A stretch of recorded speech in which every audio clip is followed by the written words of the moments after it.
रत्नकरण श्रावकाचार सम्यक चारित्र्य अधिकार चाललाय. भोगोपभोग परिमाण व्रताचं वर्णन आपण बघतोय. भोगोपभोग परिमाण व्रताचे अतिचार आपण काल बघितले. कुठले कुठले अतिचार बघितले काल? कोण सांगतंय? मी सांगू का? हा, सांग. अनुप्रेक्षा. अनुपेक्षा आहे नुसतं, अनुप्रेक्षा नाही. सॉरी, हा. अनुपेक्षा, हा. अनुस्मृती, दुसरा आहे अतिलौकिक. अर्थासहित सांगते का? अनुपेक्षा पूर्ण आहे ते इंद्रियाची इच्छा न करणे. आपल्याला आपण त्याग तर केलाय आपण, पण त्या जे काही त्याग केलंय त्याच्याबद्दल आपल्याला असं आदर असणं, म्हणजे जरी सोडलंय तरी उगीच त्याच्या सोडलंय ते आपण बरोबर केलंय असं नाही वाटत. तर जी गोष्ट सोडली ना तर ती चांगली होती, म्हणजे असं कुठंतरी आपल्याला त्याच्याबद्दलचे भाव असणं, तर त्याला काय म्हटलं? अनुपेक्षा नावाचा अतिचार म्हटलंय. म्हणजे सोडलंय ते आपण चांगलं केलंय असं नाही वाटत, तर तिथं त्या सोडलेल्या गोष्टीबद्दल, ती सोडलेली गोष्ट काय आपण थोडी आसक्ती किंवा त्याचा लोभ असणं, त्याला वाईट, त्याच्याबद्दल आपल्या मनामध्ये इच्छा नाही असं नाही. सोडलंय फक्त, पण मनामधून इच्छा नष्ट झालेली नाही, इच्छा आहे अजून. मोह आहे, आसक्ती आहे किंवा इच्छा आहे, हे सगळं त्याच्याबद्दल आहे. तर असं ते अनुपेक्षा नावाचा अतिचार आहे. पुढचा कुठला? अनुस्मृती. म्हणजे काय? ते व्रत घेण्यापूर्वी जे आपण जे विषय भोगलेले आहेत त्याचं स्मरण करणं किंवा त्या गोष्टी आपण बोलून दुसऱ्यांना आपल्या आठवणी सांगणं, हे पण त्या स्मरणमध्येच येणार. अजून तिसरा आहे अतिलौल्य. म्हणजे विषय वेदना शांत झाल्यावरही म्हणजे अधिक भोगण्याचा करणं. म्हणजे आता जरी आपण त्याचा त्याग केलाय किंवा जेवढं त्याग केलंय आणि त्याग सोडून जे आपल्या भोगायची साधनं ठेवली आहेत, तर ते भोगत असताना त्याच्यामध्ये खूप आसक्तीनं भोगणं, म्हणजे मर्यादा केली तेवढंच भोगणार, पण ते भोगत असताना पण त्याच्यामध्ये आसक्ती असणं, तर हे काय आहे? पुढचा कुठला? अतितृषा सांगितलं का? अतिलौल्य सांगितलं. अतिलौल्य. आणि चौथा आहे अतितृषा. म्हणजे भविष्यात विषय भोगण्याची इच्छा ठेवणं. म्हणजे मी आत्ता त्याग करणार कशासाठी? तर पुढे गेल्यानंतर मला सगळं भरपूर भोगायला मिळावं, किंवा स्वर्गामध्ये गेल्यानंतर तिथं मला कुठल्या गोष्टीची कमतरता राहिली नाही पाहिजे, म्हणून मग आत्ता मी त्याग करणार, अशी इच्छा करून ते त्याग करणं, म्हणजेच पुढच्या भोगांची इच्छा ठेवणं. आणि शेवटचा कुठला आहे? अति अनुभव. म्हणजे त्याच्यामध्ये पण परत आसक्तीच घेतलंय, वर्तमानातल्या विषयाला आसक्ती भोगणे किंवा आसक्तीचा अनुभव करणे, असं हे सगळं 5 अतिचार आपण बघितले. तर आता हे आपल्या रोजच्या जीवनामध्ये आत्ता सध्या अशी परिस्थिती आहे की आपण अणुव्रत किंवा गुणव्रत आपल्याला घ्यायची इच्छा असली तरी आपल्या परिस्थितीनुसार आपल्याला त्याचं पालन होत नाही. म्हणजे एवढ्या सगळ्या मर्यादेने करत बसणं, तेवढा वेळ नसतो, किंवा जॉब असतात, प्रत्येकाला काहीतरी कामं असतात, मग आपल्याला असं कायमचं तर आपण अणुव्रत गुणव्रत घेऊ शकत नाही. म्हणून थोड्या कालासाठी का होईना असे काही काही जेवढं शक्य आहे तेवढे नियम केले पाहिजेत. आज ग्रुपवर टाकला ना तृप्तीने व्हिडिओ, बघितला का सगळ्यांनी? म्हणजे छोटे छोटे नियम सुद्धा कसे महत्त्वाचे आहेत हे सांगितले त्याच्यामध्ये. म्हणजे त्या आपल्या काय आहेत, सुरुवातीच्या पायऱ्या आहेत, आणि त्या पायऱ्या चढत चढत आपल्याकडून मग मोठे नियम घेतले जाणार, अणुव्रत गुणव्रत घेतले जाणार, शिक्षाव्रत घेतले जाणार, किंवा त्याच्यानंतर परत दीक्षा घेतली जाणार. म्हणजे सगळ्या परिग्रहाचा त्याग एकदम होणार नाही, तर ते त्याग होण्यासाठी आपल्याला आत्तापासून थोडी थोडी सवय जर असेल तर सगळा त्याग करण्याची आपल्यामध्ये तेवढी शक्ती येणार आहे. म्हणून हे कावळ्याचं तू सांगितली होती ना. त्याच्यामध्ये कावळ्याचं पण घेतलंय, बरोबर. म्हणजे एक छोटासा नियम त्यांनी पाळला, पण कसा पाळला? श्रद्धेने आणि काटेकोरपणे. म्हणजे त्याच्यामध्ये डळमळीत झाला नाही तो, अरे मी उगीच सोडलं, मी जर ते नियम घेतला नसता तर आज मला मरावं लागलं नसतं, आज माझ्यावर मरणाची वेळ येणार आहे, अशी खंत नव्हती त्याला. काय मरण आलं तरी आलं, पण मी काही नियम मोडणार नाही, एवढा तो दृढ होता. म्हणजे ते आपल्याला उदाहरणं कशासाठी आहेत, तर आपल्या जीवनामध्ये सुद्धा आपल्याला अशा दृढतेने, भले छोटे असू दे, त्यांनी किती छोटासा त्याग केला होता. म्हणजे तो काय म्हणला होता नियम घेताना, कावड्याचं मांस आम्ही कधीच खात नाही, मग ते मी सोडतो. म्हणजे मला काय असं रोजच्या जीवनातलं सोडावं लागणार आहे किंवा ते सोडलं म्हणून मला काय अडचण येणार आहे असं पण होणार नाही. कावड्याचं मांस मी खातच नाही, मग ते सोडलं तर मला काय फरक नाही पडत, म्हणून त्यांनी तो नियम घेतला. म्हणजे सोडलं ते सुद्धा काय सोडलं, जे कधी लागतच नाही अशी गोष्ट सोडली. पण परीक्षा कशी असते, आणि ही परीक्षा म्हणजे आपलं कर्माचे उदय असे असतात की बरोबर तीच गोष्ट तेव्हा लागते. आयुष्यभरात त्याला कधी लागली नव्हती, पण असं औषध त्याला लागलं की त्याच्यामध्ये ते कावळ्याचं मांसच उपयोगी पडणार होतं. पण असं असून सुद्धा, किंवा तो अशिक्षित असून, जैन धर्मी नसून सुद्धा, किंवा त्याचा काही अभ्यास नाही, एवढं सगळं असताना सुद्धा त्यांनी तो नियम दृढतेने पाळला. तसंच आपण त्याच्यापासून हे शिकायचे की आपण जे काही छोटे छोटे नियम घेतो तर ते भक्तिपूर्वक, भावपूर्वक आपण. त्याच्या कर्माचा चांगलाच उदय होता, चांगला उदय आपल्या हातात नाही, नाही, उदय तर वाईटच होता. सगळेजण असा विचार करतील का सांग बरं? खूप जण म्हणतील गेला नियम, माझं आयुष्य आता मरायचं का? म्हणजे एक उदाहरण असं. हा, नाही, तो कावड्याचा नियम घेतला, पण शेवटी त्याला ते लागलं, पण त्यावेळेस तो नियम मोडला नाही, म्हणजे त्याचं कर्म चांगलं असं म्हणतील. हा, कर्म, त्याची कर्माचा उदय आला होता, पण त्या कर्माच्या उदयामध्ये आपण तो मोडायचा का पाळायचा हे त्यावेळेस आपल्या भावांवर ठरतं. म्हणजे त्यावेळेस आपण काय भाव करणार ना त्याच्यावर, ते कर्म नाही ठरवत, ते आपण ठरवत असतो. मग त्यांनी तो तसा निर्णय घेतला की मी माझा नियम मोडणार नाही. त्याच्या ठिकाणी दुसरं कोण असतं तर ते मोडू पण शकलं असतं, किंवा तो पण, त्याचे भाव जर असे स्थिर राहिले नसते किंवा तेवढी दृढता नसती, मुनींनी जे काही सांगितले त्याच्यावर विश्वास नसता, तर त्यांनी पण नियम मोडला असता. पण त्याची श्रद्धा होती आणि त्यामुळे तिथं तो काय स्थिर राहिला. म्हणजे कर्म त्याला स्थिर राहायला मदत करत नाही, तर आपले भाव तिथं पाहिजेत तसे. आपण ठरवतो, मग ते कर्म बनतात त्याचे. हा, त्या भावानुसार मग पुढचे कर्म त्याला असे चांगले मिळाले, बांधले गेले, की त्याला स्वर्गामध्ये सुद्धा उच्च ठिकाणी जन्म मिळाला, किंवा तिथं त्याला सगळं, म्हणजे एक छोट्या नियमाचं फळ एवढं स्वर्ग मिळणार आहे हे कळल्यावर त्यांनी बाकीचा पण सगळा त्याग केला मांसाचा. म्हणजे त्यावेळेस त्याला तो लगेच अनुभव कुणाकडून तरी ऐकायला मिळाल्यामुळं, अरे माझ्या छोट्याशा नियमाचं मला एवढं फळ चांगलं मिळणार असेल तर मी बाकीचं तरी कशाला खाऊ. म्हणजे असे भाव त्याला आतून त्यांनी, म्हणजे त्याची दृढता असल्यामुळं किंवा त्याचा विश्वास असल्यामुळे त्याला तसे भाव झाले आणि त्यांनी सगळ्याचा त्याग केला. तर त्याचं फळ त्याला काय मिळालं, आणखीन वरच्या स्वर्गात जायला मिळालं. म्हणजे खालच्या स्वर्गामध्ये राहिला असता तर तो वरच्या स्वर्गामध्ये, जिथं आणखीन जास्त काय आहे तर जास्त सगळी उच्च उत्कृष्टता आहे, अशा ठिकाणी त्याला जन्म मिळाला. तर भोगोपभोग परिमाण मधलं थोडंसं वाचून दाखवते मी. म्हणजे मला काल वाचताना थोडं वाटलं की आपल्याला भोग भोगणे म्हणजे काय विशेष वाटत नाही, म्हणजे ते आपल्या गरजेचं आहे असं वाटतं. म्हणजे काहीतरी आपण चुकतोय किंवा त्याच्यामुळं आपण स्वतःचं नुकसान करून घेतोय असं आपल्याला बिलकुल वाटत नाही. म्हणजे 5 इंद्रियांचे भोग आपण जे काल बघत होतो की नाही, म्हणजे सहज आपलं चाललेलं असतं, सहज. हे थोडंसं जास्तच गरम होतंय, आता AC वाढव, हे थोडंसं जास्तच तिखट लागते, थोडं दुसरं काहीतरी दे. म्हणजे आपल्याला लक्षात पण येत नाही आपण इंद्रियांच्या अधीन कसं झालोय किंवा किती झालोय. प्रत्येक क्षणाक्षणाला आपल्या मनामध्ये येणारा विचार किंवा आपली त्यानुसार होणारी कृती ही फक्त त्या इंद्रियांच्या विषयाला धरूनच आहे किंवा त्या इंद्रियांसाठीच आहे. ते सोडून आपला कुठलाही विचार आपला नाही आहे सध्या तरी आपल्या मनामध्ये. म्हणजे इतके आपण त्यांच्या अधीन झालोय. पण ही अधीनता आहे हे आपल्याला आत्ता समजून घ्यायचे. जर अगोदर आपल्याला कळालं की आपण चुकीच्या गोष्टीच्या अधीन आहोत तर आपण तिथं काय करणार आहे, त्याच्यासाठी अधीनता सोडण्याचा प्रयत्न करणार आहे.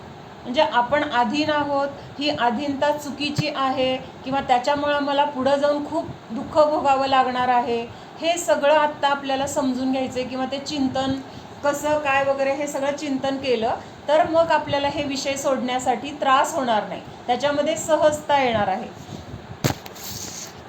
हां, तर इथलं थोडंसं म्हणजे आता आपल्याला असं वाटतं ना की मुलायम शय्या किंवा आसन असावं, म्हणजे थोडंसं जरी टोचणारं असलं तर आपल्याला चालतं का?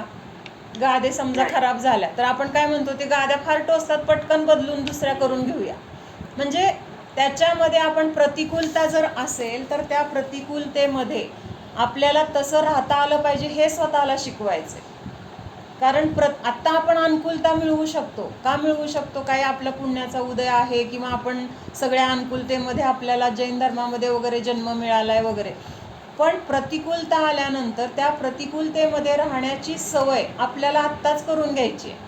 जर आत्ता आपण सवय नाही केली तर पुढं आपल्याला माहीत नाही आहे पुढचा आपला म्हणजे मागच्या जन्मी अजून काय काय कुठल्या भावामध्ये पापं केलेली असतील, कसे कर्माचे उदय येणार आहेत, कुठं आपला जन्म होणार आहे. मग तिथं ही सगळी प्रतिकूलता जर मिळाली तर आपण काय करणार आहे? तिथं अनुकूलता असेलच ह्याची काय गॅरंटी आहे? प्रतिकूलता असणार ह्याची गॅरंटी आहे, पण अनुकूलता असेल ह्याची काय गॅरंटी आहे? म्हणून आत्ता आपल्याला सवय करण्यासाठी आपल्याजवळ बुद्धी आहे किंवा आपल्या शरीरामध्ये तेवढी शक्ती आहे. समजा एक दिवसभर लाईटच आली नाही, काय करणार आपण? एसी नाही चालू, फॅन नाही चालू, राहणार का काय? दुसरीकडे निघून जाणार कुठं लाईट आहे तिकडं? तिथं आपण सहन करणार की नाही? त्यावेळेस भले हाय हाय करत सहन करणार. किती उकडतंय, लाईट कधी येणार, दिवसभर कशी घालवली, बरोबर आत्ताच घालवली, भले बाकी बडबड करू किंवा असं आकुलता करू, पण त्या घरामध्ये राहून आपण त्या प्रतिकूलतेचा अनुभव करत तिथं राहणार की नाही?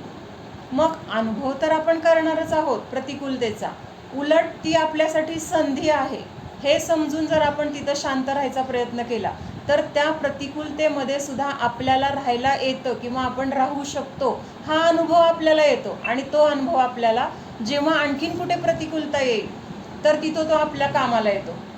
नाही मला सवय आहे, खूप गोष्टी असतात ना, नाही मला ह्या गोष्टीची सवय आहे आपण असं म्हणतो, तर आपल्याला सवय कशाची करायची आहे? प्रतिकूलतेची करायची आहे. आपल्याकडे भोगांची साधनं भरपूर आहेत, आपल्याला भोगायला आवडतं, मग साधनं आहेत म्हणून भोगतच राहिलो तर आपला वेळ कशात जाणार आहे? मग भोग भोगण्यात जाणार आहे, ते भोग शरीराला पुरवण्यात जाणार आहे. आणि मग त्याचं फळ पुढं जाऊन आपल्याला काय मिळणार आहे? तर इतकी प्रतिकूलता मिळणार आहे की ही सगळी साधनं नसणार आहेत, आपल्या अंगात तेवढी शक्ती नसणार आहे किंवा आपल्याला प्रतिकार करता येणार नाही, बुद्धी तेवढी नसणार आहे. म्हणजे आपण हे बघतोय आता तिर्यंच्या गतीमधल्या जीवांचं बघतोय की नाही? त्यांना कळतं का कुठं आपल्याला इथं म्हणजे सुरक्षित असेल किंवा काय? त्यांना तेवढे विचारच नसतात. एखादं त्याला चांगलं बोलवत असतं, इथं येऊन बस काय आपण सांगत असतो, पण त्याला वाटतं ह्याच्याकडून आपल्याला धोका असेल. म्हणजे आपली जरी भाव चांगले असले तरी त्याला समजून घेण्यासाठी त्याची बुद्धी नाही आहे. मग तसंच आपण त्या गतीमध्ये गेलो तर आपल्याला पण चांगलं काय वाईट काय हेच कळणार नाही, कुठं सुरक्षित आहे कुठं सुरक्षित नाही हेच कळणार नाही. किंवा त्यांना लालूच दाखवून बोलवून घेतात आणि त्यांना पकडून नेतात किंवा काय करतात. मग लालूच दाखवल्यानंतर त्यांना कळतं का हा माणूस आपल्याला फसवणार आहे? नाही कळत त्यांना वाटतं की चला मला काहीतरी खायला मिळणार आहे म्हणून ते जातात आणि तिथं मध्ये जाळ्यात वगैरे अडकले जातात. म्हणजे कितीतरी पारधी वगैरे असंच करतात. म्हणजे ती पकडण्याची त्यांना तोच मार्ग आहे आणि त्या पकडण्याच्या जाळ्यामध्ये ती सगळे तिर्यंच्या गतीतील जीव असे अडकतात. कशामुळे अडकले? तेवढं त्यांना ज्ञान नाही आहे की कोणीतरी आपल्याला फसवतंय किंवा ह्याच्यात आपण खाण्याच्या इच्छेने जातोय आणि पुढे जाऊन आपल्याला काय होणार आहे? कितीतरी दुःखाला सामोरं जावं लागणार आहे. बंधन हे सगळ्यात मोठं दुःख आहे. आता ते स्वतंत्र पंचेंद्रिय पण फसतातच की सगळ्या फसतात की मुख्यतेने म्हणजे आता इथं सुद्धा असं असतंच की लहान मुलांना वगैरे चॉकलेट आईस्क्रीमचं लालू म्हणजे किडनॅप करताना वगैरे असंच केलं जातं. म्हणजे तेव्हा त्यांना बुद्धी नाही आहे ना तेवढी, आपल्याला कोणीतरी फसवल. त्यांना फक्त आकर्षण कशाचं आहे? काहीतरी ते छान चॉकलेट आहे आणि ते मला खायला मिळतंय ना, चला घ्या, आणि त्याच्यामध्ये ते जातात. म्हणजे बुद्धीची तिथं तेवढी वाढ नाही आहे. मग तसं त्या गतीमध्ये तर जन्मल्यापासून मरेपर्यंत इथं ती मुलं मोठी झाल्यावर त्यांना तेवढं ज्ञान तरी येणार आहे, पण बाकीच्या तिर्यंच्या गतीमध्ये वगैरे तर हे नाहीच आहे ना. आत्ता आपल्याला हे समज आहे ना, तर ह्या समज आहे, ज्ञान आहे, त्याचा फायदा आपण करून प्रतिकूलता उलट आली तर ती संधी आहे असं समजायला पाहिजे. जर असं आपल्याला वाटलं तर आहे त्या परिस्थितीमध्ये पण आपण शांत राहू शकतो. आणि ह्याचे किती फायदे होतात? एकतर आपली शक्ती वाढते की नाही? प्रतिकूलतेमध्ये किंवा ज्या आपल्या मनाविरुद्धच्या गोष्टी आहेत, घडत असताना सुद्धा आपण त्या सहज आपण स्वीकारल्या किंवा त्याच्यामध्ये शांतपणाने राहिलं तर आपल्याला तेवढी शक्ती आपल्या अंगामध्ये आपोआप तयार होती की ह्याच्यापेक्षा जास्त प्रतिकूलता आलं तरी तिथं आपल्याला मग सहज आपण तिथं सामोरे जाऊ शकतो. पुढं काय झालं, आत्ता आपली आकुलता झाली नाही म्हणजे आत्ताच्या पर्यायामध्ये आपण शांत राहिलो. समजा दिवसभर लाईट आली नाही म्हणून आकुलता करत राहिलो. सहन तर केलं, पण कसं सहन केलं, बळजबरीने सहन केलं. म्हणजे सहनच करायचे तर आनंदाने सहन करूया ना. मग तिथं आकुलता कशासाठी करायची, आकुलता केल्याने आर्तध्यान झालं, त्या आर्तध्यानाचं काय झालं, पाप बंद झाले, कर्माचे म्हणजे वाईट कर्माचा बंद तिथं झाला. मग त्यापेक्षा ठीक आहे, जेव्हा येणार आहे तेव्हा लाईट येणार आहे, मला ह्या परिस्थितीमध्ये पण राहता आलं पाहिजे. हा जर विचार करून आपण तिथं स्थिर ठेवलं स्वतःला तर आपल्याला काय होणार आहे, तिथं दुःखच होणार नाही, त्या क्षणी आपण शांत राहणार आहे.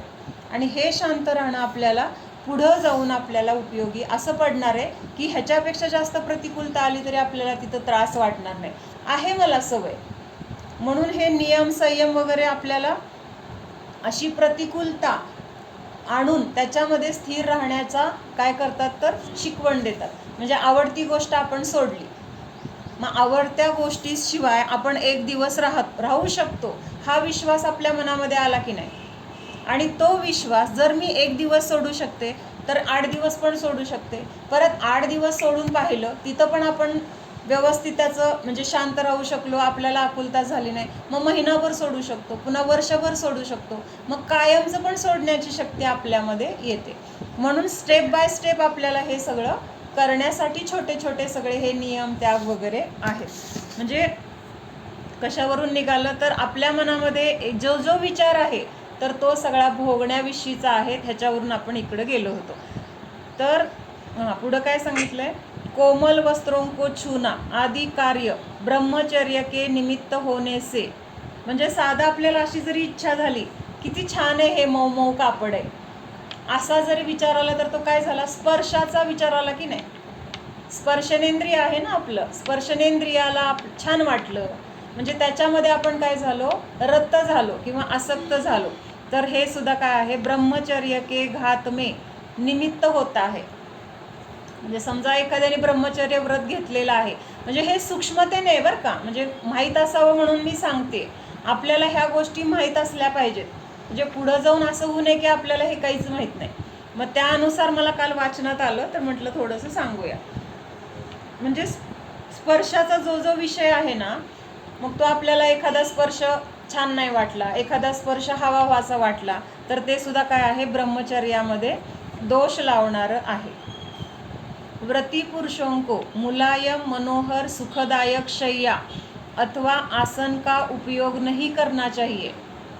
कारण त्याच्यावर झोपलं की मग अजून जास्त वेळ झोपावं असं वाटणार किंवा ते किती छान आहे असं वाटणार. म्हणजे आपले विचार त्याच्यामध्ये काय झाले, अडकले किंवा त्याची आपल्याला काय झाली, इच्छा झाली, मोह झाला. म्हणून मग इथं हे सगळं त्याग करायला सांगितलंय. उनको अपना खेद दूर करने के लिए शीला पाषाण भूमि व काष्ठ पर सोना अथवा बैठना योग्य है. म्हणजे अशा मऊ ठिकाणी किंवा अशा आपल्याला जे छान वाटतंय अशा ठिकाणांचा वापर करण्यापेक्षा म्हणजे जमीन म्हणा किंवा लाकडाचं आसन अशा ठिकाणी बसायला योग्य आहे असं सांगितलंय. ग्रीष्म के अनायस शीतल वायू का स्पर्श हो जाए. म्हणजे आता ग्रीष्म म्हणजे उन्हाळा ना, ग्रीष्म म्हणजे उन्हाळा, तर उन्हाळ्यामध्ये उन्हाळा चालू आहे आणि वारा आला थंड, तर तो थंड वारा आला तरी किती छान आहे असा जरी मनात भाव आला तर तिथं काय झालं, स्पर्शनेंद्रियाच्या अधीन झालो आपण. कारण स्पर्शनेंद्रियाला छान वाटलं, जीवाला काय स्पर्शच नाही आहे, मग तिथं उष्ण स्पर्श पण नाही आणि थंड स्पर्श पण नाही. अथवा शीतकाल में उष्ण किरणों का संयोग हो जाए. आणि त्यावेळेस थंडी असेल आणि त्यावेळेस ऊन पडलं तर त्या उन्हामुळे आपल्याला बरं वाटलं तर ते सुद्धा काय आहे, इंद्रियाच्या अधीन झालो, स्पर्शनेंद्रियाच्या. तो उसमें कर्मबंध करने वाली अशुभ प्रीति को छोड़ देना चाहिए. मग असा विचार केला, आपण कुठं वारं मागितले, आपण कुठं ऊन मागितले, आपोआपच मिळाले, असा जरी विचार केला तरी पण त्याच्यामध्ये आपण इष्टभाव केले. काय इष्टभाव केले? मला छान वाटतंय. मला म्हणजे कुणाला? शरीराला. थंडी असेल तर ऊन छान वाटतंय, उन्हाळा असेल तर थंड वारा छान वाटतोय. म्हणजे हे कुणाला छान वाटतंय? जीवाला छान वाटतंय का शरीराला? मग शरीराला छान वाटतंय आणि त्याच्यामध्ये आपण त्याला छान म्हणतोय. तर त्यामुळं काय होतंय? कर्म बंध करणे वाली अशुभ प्रीती म्हटलंय. म्हणजे अशुभ कर्माचा बंध होणार आहे म्हणून ती प्रीती किंवा त्याच्याविषयीचा राग. प्रीती म्हणजे काय? त्या थंड असताना उन्हाचा राग किंवा ऊन असताना थंड वाऱ्याचा राग. राग म्हणजे काय? हवं हवंसं वाटणं, छान वाटणं. तर ते तसं छान वाटणं हे काय आहे? तर अशुभ प्रीती म्हटले. आणि ह्याच्यामुळं काय होणार आहे? आपल्याला कर्माचा बंध होणार आहे. आणि कसल्या कर्माचा होणार आहे? शुभ का अशुभ? अशुभ कर्माचा बंध होणार आहे म्हणून ह्याला सोडायला सांगितले. त्याच्यानंतर इष्ट अनिष्ट स्पर्श में राग द्वेष दूर होणे पर. थोडं मुनींचं घेतलंय, म्हणजे हे मुनींचंच आहे खरं. इष्ट अनिष्ट स्पर्श में सगळे मुनिराज सुगंध दुर्गंधामध्ये सुख दुःख मानत नाहीत म्हणून. हा, पण आपल्याला आत्ता आपल्या भूमिकेमध्येच हा अभ्यास करायचा आहे. कारण ही काय आहे? तर मुनी अवस्थेचं शिक्षण देणारीच ही सगळी व्रतं आहेत. म्हणजे आत्ता घरामध्ये असताना जर ह्या व्रतांचं पालन करण्याची आपल्याला सवय असेल, भले अंशाने असेल, ती वाढत जाईल. ती वाढत गेली तरच पुढे जाऊन आपल्याला मुनिव्रत धारण केल्यावर त्रास होणार नाही. सगळं काही काय साधना सांगितली ही अगोदरची. आणि समजा आपण अचानकच काहीच माहीत नाही आहे, नियम संयम माहीत नाही आहेत, काय नाही, एकदम जर दीक्षा घेतली तर तिथं मग किती त्रास होतो. कारण काहीच संयमाचं माहीत नाही आहे. हे खायचं नाही, ते खायचं नाही, त्याला लिमिट आलं, मग तिथं काय होतं? अचानक सगळं असल्यामुळे तिथं त्रास होतो. म्हणून अगोदरपासून आपल्याला ह्या गोष्टींची सवय पाहिजे किंवा माहीत पाहिजे. इष्ट अनिष्ट स्पर्श में राग द्वेष दूर होने पर मुनि के पूर्वबद्ध कर्मों की प्रचुर मात्रा में निर्जरा होती है. मग त्यांना इष्ट वस्तू पण मिळतील, अनिष्ट वस्तू पण मिळतील. मग इष्ट झालं तरी त्याच्यामध्ये आनंद नाही आणि अनिष्ट झालं तरी त्याच्यामध्ये दुःख नाही. असे त्यांचे समताभावरूप परिणाम असल्यामुळं जे काही पूर्वीचे कर्म असतील तर त्या कर्मांची निर्जरा कशी होते? प्रचुर मात्रामे. प्रचुर म्हणजे अगदी मोठ्या प्रमाणामध्ये. म्हणजे थोडं निर्जरा होऊन कर्म संपणार होतं, तर त्याच्या ऐवजी काय झालं? मोठ्या प्रमाणामध्ये येऊन ते कर्म संपून चाललंय किंवा त्याची निर्जरा होऊन चालली आहे. तर हे कशामुळं? समताभावामध्ये राहिल्यामुळं.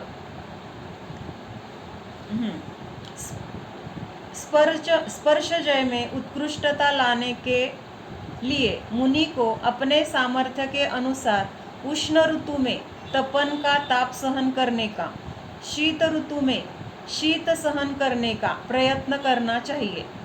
म्हणजे उलट त्यांनी प्रतिकूलता आणायला सांगितली रोजच्या जीवनामध्ये. म्हणजे जिथं आपल्याला त्रास होईल अशा ठिकाणी जाऊन आपल्या स्वतःच्या मनाला स्थिर ठेवण्याचा प्रयत्न करायचा आहे. आणि तिथं जर स्थिर राहिलो आपण तर आपण कर्मांना जिंकण्यामध्ये सहज समर्थ होतो असं मुनींना सांगितलंय. पण आपल्या आपल्या भूमिकेमध्ये आपण स्वतःहून तर प्रतिकूलता आणत नाहीये, पण जी काही आपल्या कर्माच्या निमित्तात म्हणजे प्रतिकूलता येणार आहे तर ती प्रतिकूलता आल्यानंतर कमीत कमी तिथं आपण आकुलता तर नाही करायची. तिथं शांत राहण्याचा पुरुषार्थ तर आपण करू शकतो. हा पुरुषार्थ करण्यासाठी आपल्याला हे प्रतिकूलता आहे असं उलट आपण त्याच्यामध्ये संधी आहे असं मानून त्याला सामोरं जायचा प्रयत्न केला पाहिजे. इससे मन वश में होता है एवं ध्यान में निश्चलता आती है. जर कुठल्याही परिस्थितीमध्ये आपल्याला जर शांत राहायला जमलं तर मग ध्यान का नाही लागणार आपलं? प्रतिकूलता म्हणजे काय? आपल्या मनाला त्रास देणाऱ्या गोष्टी असतात, मनाच्या विरुद्ध घडणाऱ्या गोष्टी कुठल्याही असतील, आहे की नाही? मग त्यामध्ये जर आपण स्थिर राहिलो तर मग आपल्याला ध्यानाला बसल्यानंतर अस्थिर करणाऱ्या गोष्टी आपल्याला म्हणजे तसे विचार मनामध्ये येणार नाहीत. किंवा बाहेर तशी जरी प्रतिकूलता असली तर त्या प्रतिकूलतेचा आपल्या ध्यानावर काही परिणाम होणार नाही. आपलं ध्यान निश्चलतेने होणार आहे तिथं. कारण मन तिथं वशमध्ये राहिलंय. कधी मन वशमध्ये राहिलंय? प्रतिकूलतेमध्ये स्थिर राहिल्यामुळं मनाला तिथेच एक प्रकारचं सामर्थ्य मिळालंय. कुठलीही परिस्थिती आले तरी त्याच्यामध्ये मी स्थिर राहू शकतो हा विश्वास तिथं आलेला आहे.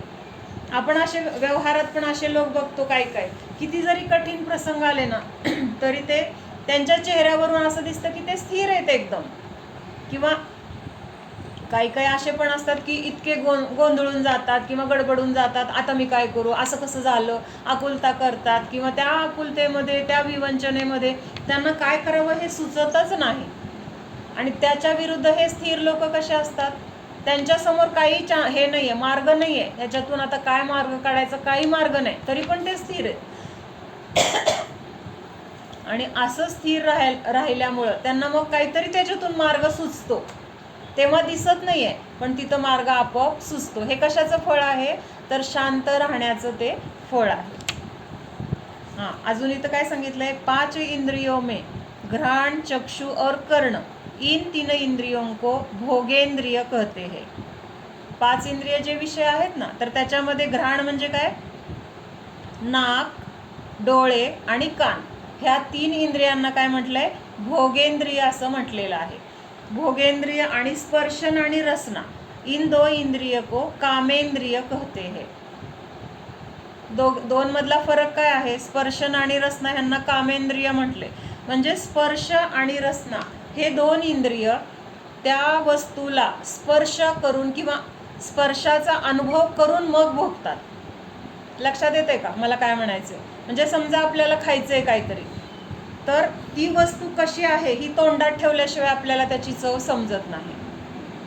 म्हणजे त्याची चव म्हणा किंवा त्याचा अनुभव आपल्याला जिभेवर ठेवल्यानंतर झाला की बाबा हा, ही वस्तू खूप सुंदर आहे, छान झाली, ह्याची चव खूप छान आहे, जे काही असेल ते आपल्याला जिभेला त्याचा स्पर्श झाल्याशिवाय त्याची चव कळत नाही. किंवा अजून काय, हे कापड मऊ आहे किंवा अजून हे वारा मस्त सुटलाय, हे सगळं कसं आहे, तर त्या त्वचेला स्पर्श झाल्याशिवाय अनुभव करता येत नाही. म्हणून स्पर्शन इंद्रिय आणि रसना इंद्रिय ह्या दोघांना कामेंद्रिय म्हटलेलं आहे. आणि बाकीचे, डोळ्याने आपल्याला जी वस्तू बघायची आहे, तर ती वस्तू आपल्या डोळ्याजवळ येऊन जाऊन बघतो का आपण त्याला नेऊन, तर लांब असली तरी आपण उलट लांब असतानाच डोळ्याने बघू शकतो, म्हणून त्याला कामेंद्रियमध्ये त्याला घेतलं नाही. तसंच वासाचं सुद्धा, कुठंतरी लांब ती वस्तू आहे पण त्याचा वास आपल्याला नाकाला आपण घेऊ शकतो, त्याच्यासाठी ती वस्तू नाकाजवळ आणायलाच पाहिजे असं नाही. त्याच्यानंतर कानाचं सुद्धा काय आहे, कुठंही आवाज असले तरी आपल्या कानापर्यंत ते, म्हणजे आवाज आपण त्या कानाने ते ऐकू शकतो. म्हणून घ्राण, चक्षु आणि कर्ण ह्यांना काय म्हटलंय, भोगेंद्रिय म्हटलंय. आणि स्पर्शन आणि रसना ह्या 2 इंद्रियांना कामेंद्रिय असं म्हटलेलं आहे. आता ह्या 5 इंद्रियांमध्ये सगळ्यात जास्त घातक कुठलं इंद्रिय असेल, कोण सांगते,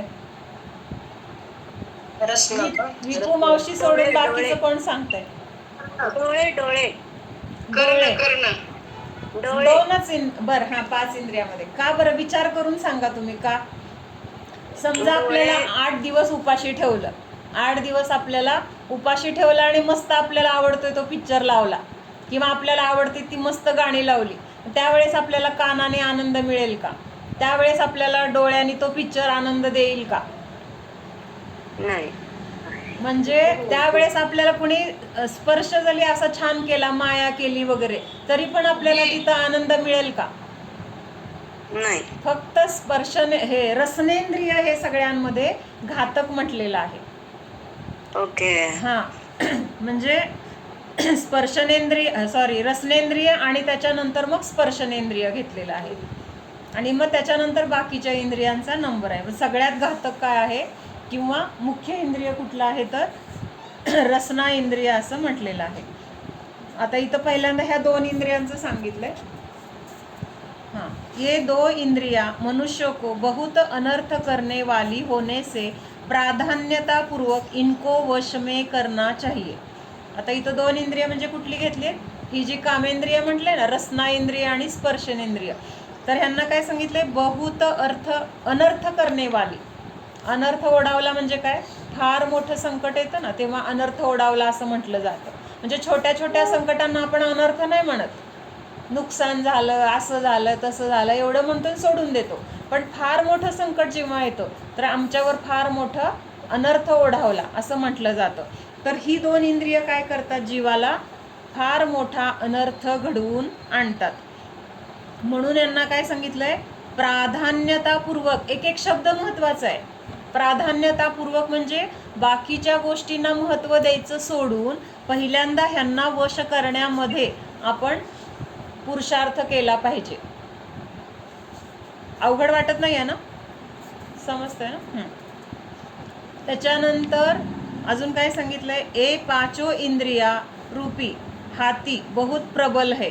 आता 5 इंद्रियांना मिळून कशाची उपमा दिली आहे, हत्तीची उपमा दिली आहे. हत्ती कसा असतो, भरपूर शक्तिशाली आहे किंवा मोठा आहे, आणि मग हत्तीची उपमा दिली आहे. और विषय रूपी वन में स्वच्छंद दौडते है. तो हत्ती जर असा काय म्हणतात उधळला गेला वगैरे तर तो काय करतो, कुठेही जातो, सगळा विध्वंस करत जातो. मग चांगलं तिथं एखादी बाग असेल किंवा सगळी झाडं असतील मस्त, किंवा पीक आलेलं असेल तर त्या सगळ्या पिकांचा वगैरे तो काय करतो, विध्वंस करून टाकतो. म्हणजे तिथं सगळं नुकसान त्याच्यामुळं होतं. मग तसं हे सांगितलंय की ही जी 5 इंद्रिय आहेत तर त्या हत्तीप्रमाणे प्रबल आहेत. आणि विषयरूपी वन में स्वच्छंद दौडते है म्हणजे काय, विषयरूपी वनमध्ये स्वच्छंद दौडते हे म्हणजे कश्मीरा, म्हणजे त्यांना 5 इंद्रियामध्येच आनंद वाटत असतो. हा, दौडते हे म्हणजे सतत हे एक इंद्रिय झाले की ह्याची मागणी झाली की ते मागणी करते, त्याची मागणी झाली की ते, म्हणजे ते असं सगळं सारखं त्या विषयांमध्येच ते काय करत राहते, फिरत राहते. हा, आणि मुख्यतेने स्वच्छंद म्हणजे कसं पाहिजे तसं, त्याला काही कसला ब्रेक नाही, कुणाची भीती नाही, किंवा आसक्त होऊन, किंवा अगदी पाहिजेच तिथं, दुसरा काय ऑप्शन नाही, पाहिजे म्हणजे पाहिजेच, अशा पद्धतीने काय चाललंय ह्या इंद्रियांचं स्वच्छंदता चालली आहे. जो पुरुष तपरूपी अंकुश धारण कर इन इंद्रिय गजों को वश में करते हैं उनको ही जगत में महावीर एवं उत्तम पंडित समजना चाहिए. आणि अशा ह्या स्वच्छंद असणाऱ्या इंद्रियांना, मग हे दुसऱ्याचं कुणाचं नाही बघायचं बरं का, आपण स्वतःसाठी लावायचं. म्हणजे आपणच हत्ती आहोत, किंवा आपली इंद्रिय म्हणजे त्या सगळ्या ह्याचा नाश करणारे, जसा हत्ती नाश करतो तसं ह्या 5 इंद्रियांमध्ये सतत ते मागणी कुठली ना कुठली चालली आहे. आणि ती मागणी पुरवण्यामध्ये सुद्धा आपल्याला काय आहे, एक आनंद आहे. आणि ती कुठली का मागणी असं ना, आपल्या मनात उत्पन्न झालेली इच्छा म्हणजे योग्यच आहे आणि ते त्याला पुरवलंच पाहिजे. ती चुकीची आहे असं आपण स्वतःला कधी सांगतो का? आपल्या मनामध्ये उत्पन्न झालेली इच्छा नाही, जसं त्या लहान मुलाला तर आपण रागवतो, सारखं काय तेच खायला मागतोय, सारखं काय खेळत बसतोय, सारखं काय टी व्ही बघतोय, सारखं काय मोबाईल बघतोय, म्हणजे असं आपण त्याला तर रागवतो. पण आपल्या मनामध्ये उत्पन्न होणारे सगळे विचार बरोबरच आहेत का, सगळ्या इच्छा योग्यच आहेत का, हा विचार आपण करतो का? आपल्या मनात आलेलं आपल्याला बरोबर वाटतं, तिथं चुकीचं काही वाटत नाही. दुसऱ्याचं आपल्याला चुकीचं दिसतं, पण स्वतःचं आपण कधीही परीक्षा करायला जात नाही, किंवा स्वतःचा आपण काय चूक बरोबर हा विचार तिथं करत नाही. आणि असा विचार करून जो त्या इंद्रियांना काय करतो, वशामध्ये ठेवतो, तर तो कोण होतो, महावीर. महावीर म्हणजे तीर्थंकरांच्या अपेक्षेने नाही बरं का इथं नाव, महान वीर. वीर कोणाला म्हटलंय, जो जिंकतो, वीर झाला, वीर आहे तो म्हणजे खूप शक्तिशाली आहे, किंवा शत्रूचा ज्यांनी नायनाट केलेला आहे, म्हणजे असा महावीर तो म्हणवला जातो.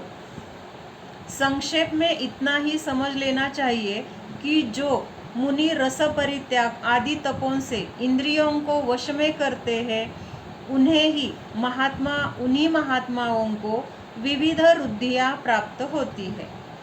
जे रुद्धिया म्हणजे काय, वेगवेगळ्या शक्ती आहेत, आणि त्या शक्ती कुणाच्या आहेत, त्या जीवाच्याच आहेत. त्या जीवाच्या शक्ती आहेत. आणि त्या केव्हा प्रकट होतात, की ज्या वेळेस असं इंद्रिय विजय त्यांनी केलेला आहे, 5 इंद्रियांबद्दल त्यांना बिलकुल आसक्ती नाही, किंवा भोगण्याचे भाव नाहीत, प्रतिकूलता आली तरी त्यांना तिथं दुःख नाही. म्हणजे सगळ्या इष्ट किंवा अनिष्ट म्हणजे उदयामध्ये, कर्माच्या उदयामध्ये ते कसे आहेत, एकदम शांत आहेत, किंवा समता भावाला प्राप्त झालेले आहेत. मग अशा मुनींना अशा विविध रुद्धिया प्रकट होतात. म्हणजे काय होतं, कर्म नष्ट झालं की आवरण नष्ट झालं, जीवावर जे आवरण आहे ना कर्माचं, ते आवरण नष्ट झालं. आणि ते आवरण नष्ट झालं की जे आत्म्याचं स्वरूप आहे ते थोडं असं प्रकट होत जाते. म्हणून हे म्हणजे मुनी वगैरे जे आहेत ना, म्हणजे आत्ताच्या काळामध्ये तरी वृद्धी वगैरे नाही आहेत, पण पूर्वी केवळ ज्ञान जरी प्राप्त नसलं तरी अशा वृद्धींचे धारक होते. उदाहरणार्थ विष्णुकुमार मुनी, त्यांना कुठली वृद्धी होती? विक्रिया वृद्धी होती. ह्या विक्रिया वृद्धी म्हणजे त्यांना प्राप्त झालेली पण त्यांना माहीत नव्हती. म्हणजे इतकं त्यांचं महानता आहे की आपल्याजवळ एखादी चांगली गोष्ट किंवा महत्त्वाची गोष्ट जर असेल तर आपण ती अगोदर मिळती कधी ह्याच्यासाठी प्रयत्न असतो, मिळाल्यानंतर त्याचं आपल्याला किती अप्रूप असतं. पण ह्यांना ती वृद्धी प्राप्त झाली काय किंवा त्याचा काय उपयोग काहीही माहीत नाही आहे. दुसऱ्या कोणीतरी येऊन सांगितलं की बाबा तुम्हाला ही वृद्धी प्राप्त झाली, आणि कळल्यावर सुद्धा त्याच्याबद्दल त्यांना काय आहे का, झाली असेल, मला काय त्याचं, मग त्याचं काय उपयोग आहे हे पण त्यांना सांगितलं. बाबा असं असं तिथं काय आहे, 700 मुनींवर उपसर्ग होतोय आणि तो उपसर्ग दूर करण्यासाठी तुम्हाला ह्या वृद्धीचा उपयोग होईल असं म्हणल्यानंतर मग त्यांनी ते पुढचं सगळं केलं. पण त्या एवढी मोठी वृद्धी प्राप्त झाली आहे म्हणजे मी किती महान असं त्यांना वाटलं नाही. म्हणजे ही काय आहे तर हाच त्यांचा समताभाव आहे. म्हणजे वृद्धी प्राप्त झाली म्हणजे त्याच्यामध्ये इष्टभाव नाही आहे, किंवा नाही प्राप्त झाली म्हणून त्याच्यामध्ये त्यांना अनिष्ट भाव नाही आहे. आली काय नाही काय काही नाही आहे, दोन्हीमध्ये कशा आहेत ते स्थिर आहेत. जिस प्रकार एक ही मनुष्य एक समय में परस्पर विरुद्ध दो मार्ग पर नहीं चल सकता, उसी प्रकार मोक्ष सुख और इंद्रिय सुख के परस्पर विरोधी दो मार्गों पर एक साथ नहीं चला जा सकता. म्हणजे आपलं हे आता भोगोपभोगाचं चाललंय ना, म्हणजे आपल्याला भोगण्याबद्दलचे जे भाव आहेत तर त्याचाच हा विषय म्हणून मी ह्याच्यातलं थोडंसं वाचून दाखवलं. म्हणजे काल मला हे वाचताना छान वाटलं म्हणून आणायचा आपला विषय पण हा आहे, म्हटलं वाचून दाखवूया. तर आत्ताचं वाक्य खूप महत्त्वाचं आहे. जिस प्रकार एक ही मनुष्य एक समय में परस्पर विरुद्ध दो मार्गों पर नहीं चल सकता. दोन मार्ग म्हणजे कुठला? एक संसाराचा मार्ग आहे, एक मोक्षाचा मार्ग आहे. मग आपल्याला गावाला एका वेळेस आपण गावाला गेलो तर एकाच गावाला जाऊ शकणार, म्हणजे आपण स्वतः एकच आहोत ना. मग आपल्याला एकाच वेळेस 2 गावाला जाता येईल का? मुंबईला पण जायचे आणि दिल्लीला पण जायचे, गेलो तर दोन्हीपैकी एक ठिकाणी आपण जाऊ शकणार, एकाच वेळेस दोन्हीकडे आपण जाऊ शकत नाही. तसं त्यांनी काय सांगितलंय, उसी प्रकार मोक्ष सुख और इंद्रिय सुख हे 2 गोष्टी कशा आहेत? परस्पर विरोधी आहेत. मोक्ष सुख म्हणजे काय? जिथं आपल्याला शरीर किंवा इंद्रियांचं अवलंबन घ्यायची गरज नाही, उलट ते अवलंबन सोडायला पाहिजे. अवलंबन म्हणजे काय? आत्ता आपण इंद्रियांच्या मदतीने जगतोय. कसं जगतोय? आपल्याला जेवायचंय, रसना इंद्रिय आहे, बघायचंय चक्षु इंद्रिय आहे, ऐकायचंय म्हणजे कान आहेत, किंवा वास घ्यायचा आहे नाक आहे, स्पर्शाचा अनुभव त्वचा आहे. म्हणजे हे सगळे आपले इंद्रिय आहेत ना, ह्या इंद्रियांच्या मार्फत आपण काय करतोय, जे अनुभवतोय त्याला सुख मानतोय मग, आणि ते मिळवण्यासाठी प्रयत्न करतोय. पण हे सुख कसं आहे, शेवटी नष्ट होणार आहे. आणि मोक्ष सुख ह्याच्या उलट कसं आहे, तिथं इंद्रियांचं अवलंबन नाही आहे, उलट ह्या सगळ्या इंद्रियांचं अवलंबन सोडावं लागेल म्हणजे डोळ्यांनी बघायचं नाही म्हणून डोळे बंद करावे लागतील, बाहेर काय चाललंय तिकडं ऐकायची गरज नाही. तर आपलं ह्या 5 इंद्रियांचा उपयोग स्वतःमध्ये, अंतरंगामध्ये मी जीव आणि त्या जीवाला जाणण्यासाठी, बाहेर जर घरामध्ये बघायचं तर त्यावेळेस आपण बाहेर जर बघत बसलो तर घरातलं काय होईल का आपलं काम? नाही होणार. मग जर घरामधलं काम करायचं तर बाहेरचं सगळं सोडून आतमध्ये यावं लागेल. तसं हे 5 इंद्रिय म्हणजे 5 खिडक्या, त्या खिडक्यांना बंद करून जेव्हा आपण अंतरंगामध्ये डोकावणार तर त्यावेळेस आपल्याला तिथं इंद्रियांना सोडून अतिंद्रिय असं सुख प्राप्त होणार, जे इंद्रियांच्या द्वारे मिळणार नाही. अतिंद्रिय सुख म्हणजेच काय? इंद्रियांच्या अतीत असलेलं सुख, म्हणजे जिथं इंद्रियांचं अवलंबन सोडलं जातं आणि ते अवलंबन सुटल्यानंतर जे आपल्याला प्राप्त होतं तर त्या सुखाला काय म्हटलं? अतिंद्रिय सुख म्हटलंय. मग एका वेळेस आपल्याला एकच सुख मिळणार आहे. जर आपल्याला इंद्रिय सुख आणि मोक्ष सुख दोन्ही पाहिजे म्हटलं तर ते शक्य नाही. इंद्रिय सुख भोगत बसलो तर अतिंद्रिय सुख कधीच मिळणार नाही, आणि जर अतिंद्रिय सुख पाहिजे तर इंद्रिय सुख सोडल्याशिवाय ते मिळणार नाही. म्हणून हे दोन्ही गोष्टी एका वेळेस आपण मिळवू शकत नाही. म्हणून काय सांगितलंय आता, हे शेवटचं आहे, पंचेंद्रियों का निरोध पापनाशक है. निरोध म्हणजे 5 इंद्रियांना वश करणे किंवा आपल्या ज्या काही मागण्या आहेत इंद्रियांच्या, तर त्या मागण्यानुसार न करता तिथं काहीतरी व्रत नियम संयमाच्या द्वारे त्यांना वश ठेवणं किंवा त्यांना स्वतःच्या अधीन ठेवणं, तर ह्यालाच काय म्हटलंय, इंद्रिय निरोध असं म्हटलंय. आणि हा इंद्रिय निरोध केल्यामुळे काय होणार आहे, पापाचा नाश होणार आहे. म्हणजे आत्ता तर नवीन पाप लागणार नाही आहे, कारण ते भोगत असताना तिथं नवीन पाप बांधलं जाते किंवा नवीन कर्म बांधलं जाते. तर तिथं इंद्रिय निरोध केल्यामुळं ते नवीन कर्म बांधलं गेलं नाही. प्लस काय झालं, पहिलं पण कर्म तिथं लवकर संपून जाणार. म्हणून तिथं काय आहे, पंचेंद्रियों का निरोध पापनाशक है, स्वर्ग का सोपान है. सोपान म्हणजे काय, कौतुक आहे का, हां शिडी, कौतुक. हां, स्वर्ग का सोपान म्हणजे स्वर्गामध्ये चढण्यासाठी ती शिडी आहे. त्याच्यानंतर मोक्ष का दाता है, ज्ञान और ध्यान में वृद्धि कराने वाला है, समस्त गुणों का निधि है, मन रूपी मत्त हस्ती को परास्त करने के लिए सिंह के समान है. म्हणजे हत्ती जरी मोठा दिसतोय आपल्याला किंवा त्याच्या अंगात खूप शक्ती आहे असं वाटतंय, तरी सुद्धा त्याचा नाश करण्यासाठी त्याच्यापेक्षा खूप लहान वाटतो असा सिंह सुद्धा काय आहे, खूप म्हणजे समर्थ आहे. म्हणजे उलट त्या हत्तीपेक्षा सुद्धा जास्त शक्ती गुणामध्ये आहे, सिंहामध्ये आहे. तसं हा इंद्रियांचा निरोध आपल्याला सिंहाप्रमाणे आहे. कशासाठी, जे काही कर्म आपण बांधलेलं आहे तर त्याला नष्ट करण्यासाठी हे सगळं पापनाशक आहे. म्हणजे काय म्हणत आहे? इंद्रिय निरोध. हा, इंद्रिय निरोध म्हणजे इंद्रियांच्या ज्या मागण्या आहेत तर त्याला कंट्रोल करणं किंवा त्या मागण्या न पुरवणं किंवा काय म्हटलंय, म्हणजे स्वतःच्या म्हणजे त्याच्या इच्छेप्रमाणे न वागणं. म्हणजे जे योग्य आहे, निरोध म्हणजे हा अडथळा करणं, प्रतिकार करणं, त्याच्या मागण्या न पुरवणं असं थोडक्यात.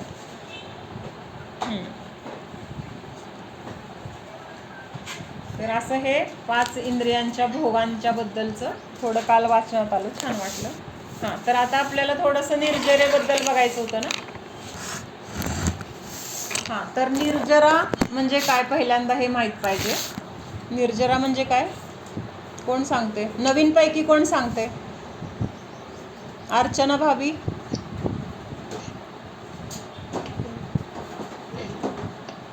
निर्जरा कशाला म्हटलं, आवाज करू नको.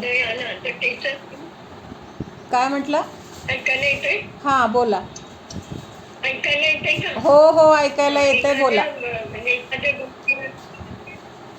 एखाद्या गोष्टीचा उदय आला आणि ती घडवून गेली गोष्ट, तर त्याला निर्जरा म्हणायचं. म्हणजे जे काही कर्म आपण पूर्वी बांधलेलं आहे तर ते बांधल्यानंतर काही काळ आपल्या जीवाच्या सोबत राहतं. म्हणजे लगेच उदयाला येत नाही. कर्म बांधल्यानंतर काही काळ ते उदयाला येत नसतं. मग जेव्हा त्याचा तो काळ संपला, त्याला अबाधा काळ म्हणतात. म्हणजे कर्म बांधलं, आज बांधलं आणि समजा आज बांधलेल्या कर्माचा उदय 1 वर्षाने येणार असेल, तर 1 वर्ष ते आपल्यासोबत आहे, पण आपल्याला त्याचं आत्ता काहीही फळ मिळत नाही. त्याचं फळ कधी मिळणार, 1 वर्षानंतर मिळणार आहे.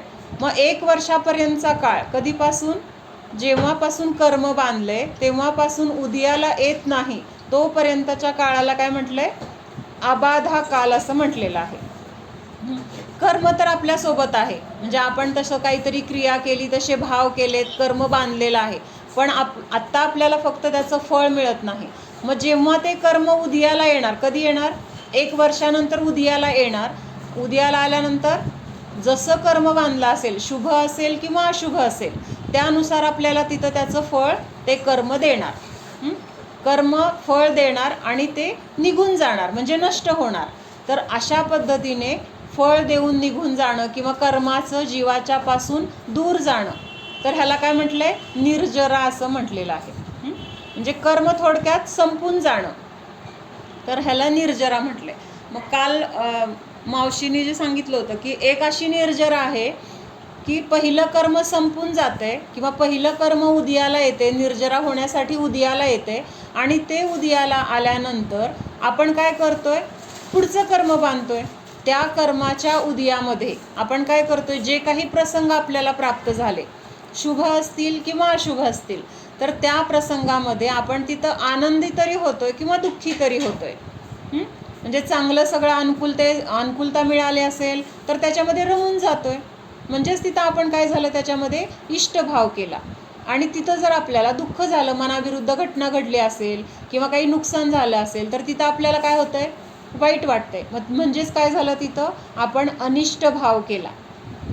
म्हणजे पहिलं कर्म तर आलं, त्यांनी इष्ट तरी फळ दिलं किंवा अनिष्ट तरी फळ दिलं, पण त्यांनी फळ दिलं म्हणून आपण तिथं इष्ट किंवा अनिष्ट भाव करायला पाहिजे त्याची गरज नाही. जरी अनुकूलता दिली तरी त्याच्यामध्ये रमायला नाही पाहिजे. का नाही रमायला पाहिजे? कर्माचं फळ आहे, ते फळ संपून जाणार आहे, राहणार नाही आपल्यासोबत. मग त्याच्यामध्ये आनंदी होऊन रम्मान होण्यासारखं ते नाही आहे. म्हणून तिथं जर आपण आनंदी नाही झालो किंवा दुःख, वाईट प्रसंग आहे म्हणून तिथं दुःखी नाही झालो, तर तिथं काय झालं, आपण पुढचं कर्म बांधलं नाही. पण आपण रेग्युलर किंवा नॉर्मल ही जी निर्जरा म्हटलं ना, तर ती कशी आहे, पहिल्या कर्माच्या उदयामध्ये पहिलं कर्म संपून जाते, पण ते जात असताना आपण तिथं नवीन रागद्वेष करून नवीन कर्म बांधतोय. म्हणून ही निर्जरा काही कामाची नाही. ह्याला काय म्हणतात, सविपाक निर्जरा. म्हणजे फळ तर दिलं त्या कर्माने आणि निघून चाललंय किंवा ते निघून गेलं, पण ते निघून जात असताना आपण तिथं काय केले, रागद्वेष केले आणि रागद्वेष करून तिथं आपण नवीन कर्म बांधलं. मग ती निर्जरा झाली का? म्हणजे आता समजा पहिलं काहीतरी कर्ज होतं, मग ते कर्ज घेणारा माणूस आल्यानंतर काय केलं, त्याला कर्ज फेडण्यासाठी दुसरीकडनं कर्ज काढलं आणि त्याला देऊन टाकलं. मग आपलं कर्ज संपलं का? कर्ज तर आपल्या डोक्यावर आहे तेच आहे, फक्त माणूस वेगळा आहे, कर्जदार वेगळा आहे. म्हणजे ज्याच्याकडून आपण कर्ज घेतलं, पहिला होता तो आता त्याचं फेडलं म्हणून निघून गेला, पण दुसरा डोक्यावर आहेच ना आपल्या, त्याच्याकडून घेतलेलं कर्ज डोक्यावर आहेच. मग ही निर्जरा काहीही कामाची नाही. म्हणजे ही निर्जरा कधी होते, जेव्हा त्या कर्माची स्थिती संपणार असेल, तर त्या त्या वेळेनुसार त्याचा उदय येतो आणि ते कर्म फळ देऊन निघून जातं. ह्याला म्हटलं निर्जरा.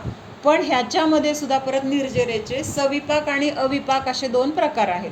मग ही सविपाक निर्जरा काय करते, निर्जरा जरी झाली तरी पुढच्या कर्मबंधालाच ती कारण आहे.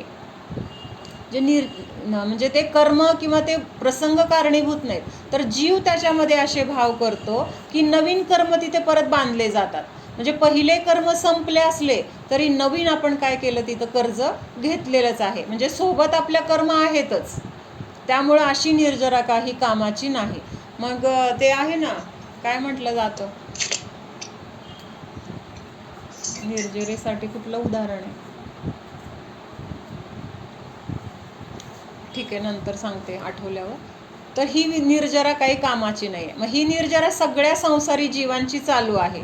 संसारी म्हणजे अजून ज्यांना सम्यक दर्शन नाही आहे किंवा धर्म माहीत नाही आहे, तर त्यांची ही निर्जरा म्हणजे अगदी त्या तिर्यंच्या गतीतील असतील, एकेंद्रिय असतील, 2 इंद्रिय असतील, पंचेंद्रियापर्यंत सगळ्या संसारी जीवांची ही निर्जरा चालू आहे. आता ही दुसरी जी निर्जरा आहे, तर ती खरी निर्जरा म्हटलं जातं. का ही निर्जरा दुसरी महत्त्वाची आहे किंवा खरी आहे, तर ही दुसऱ्या निर्जरामध्ये काय होतं, ह्या निर्जरेमध्ये पहिलं कर्म संपून जातं पण नवीन कर्म बांधलं जात नाही. काय झालं, पहिलं कर्ज संपलं आणि नवीन कुठलं कर्ज घ्यायची वेळ आली नाही किंवा आपण घेतलं नाही. किती जरी अडचण असली तरी नवीन कर्ज घ्यायचं नाही आहे, मला आहे त्याच्यामध्ये मी काय असेल ते, म्हणजे त्याचं एकदा देणं दिल्यावर मला स्वतःला अडचण आली तरी किंवा कसंही भागवाभागवी करीन, पण नवीन कर्ज मी घेणार नाही. हां, समताभावानी राहणं. हां, हां, अशा वेळेला समताभावानी राहणं किंवा त्याच्यामध्ये इष्ट अनिष्ट भाव न करणं. कर्माचा उदय येणार आहे. कर्माचा उदय काय आपल्याला कायम आपल्या सोबत राहायला आलेला नाही, तो नियमाने निघून जाणार आहे. आपण ते तपानी किंवा कशाने तर ते घालवायचं बघणार आहे की नाही, म्हणल्यानंतर मग अशा वेळेला सुद्धा आपले भाव व्यवस्थित राहिले पाहिजेत ना आपले, म्हणजे तेच दुसरे ना. कर्म न बांधले गेले पाहिजेत ना. दुसरे कर्म न बांधले गेले पाहिजेत, म्हणून आपल्याला समताभावामध्ये राहता येण्यासाठी हे सगळं धर्माचा पण सतत सानिध्य असलं पाहिजे. म्हणजे मला समताभावामध्ये राहायचे, मला समताभावामध्ये राहायचे म्हणून समताभाव येत नाही. मला इष्टभाव करायचे नाहीत, मला अनिष्टभाव करायचे नाहीत, असं म्हणलं तरी आपल्याला ते जमत नाही. पटकन मनामध्ये विचार येऊन जातो, हे असं का झालं. भले आपण बोलून दाखवत नाही, पण मनामध्ये विचार आला ना, तिथंच आपल्याला कर्माचा बंध झालाय. बाहेर व्यक्त झालं तरच कर्माचा बंध आहे असं नाही. असं तिथं जर झालं, होणार होतं, त्याच्या योग्यतेने ते झालं, असा जर विचार केला, तिथं आपल्याला इष्ट अनिष्ट भाव झाले नाहीत, तर तिथं मग कर्माचा बंध नाही. म्हणजे आपल्या मनामध्ये रागद्वेषाची उत्पत्ती न होणं हेच काय आहे, तर समताभाव आहे. आणि रागद्वेषाची उत्पत्ती झाली, तिथंच आपलं काय झाला, कर्माचा बंध झाला. म्हणजे तिथं वेगळं काही करावं लागत नाही, किंवा कसा झाला हे पण आपल्याला कळत नाही, कारण मनामध्ये जे भाव येतात ते आपल्याला कळतात.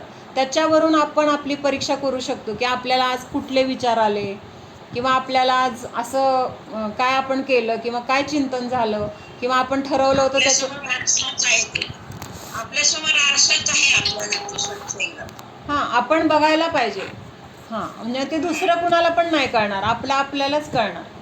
म्हणून निर्जरा ही दुसरी जी आहे तर ती महत्त्वाची आहे. मग ती कशाच्या द्वारे, तपाच्या द्वारे होते. मग तपामध्ये जर आपल्याला स्थिर राहायचंय, तर तपामध्ये सगळी प्रतिकूलता आहे, तिथं अनुकूलता कुठलीच नाही आहे. तप म्हणजे काय, व्रत, आपण समजा कुठला नियम केलाय, किंवा रसत्याग केलाय, उपवास केलाय, एकासन केलंय, मग हे सगळं बाहेरच्या क्रिया म्हणजे तप नाही आहे.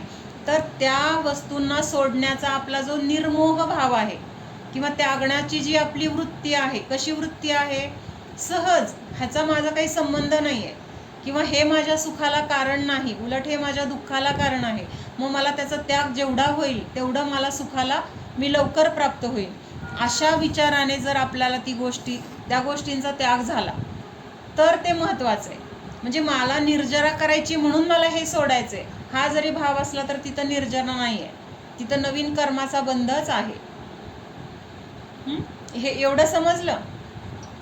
आता ह्याच्या पुढचं थोडं सांगते, की जेव्हा असे आता काल आपण विषय आपला झाला होता की कुणी दीक्षा घेतली, मग दीक्षा घेतली म्हणजे त्यांनी खूप चांगलं काम केलंय, म्हणजे सगळा परिग्रह सोडलाय, सगळ्या म्हणजे परिवाराविषयीचा मोह सोडलाय. सगळं सोडणं म्हणजे सोपं नाही आहे, हे सोडलंय. आणि एवढं चांगलं काम केल्यानंतर सुद्धा त्यांना प्रतिकूलता आहे.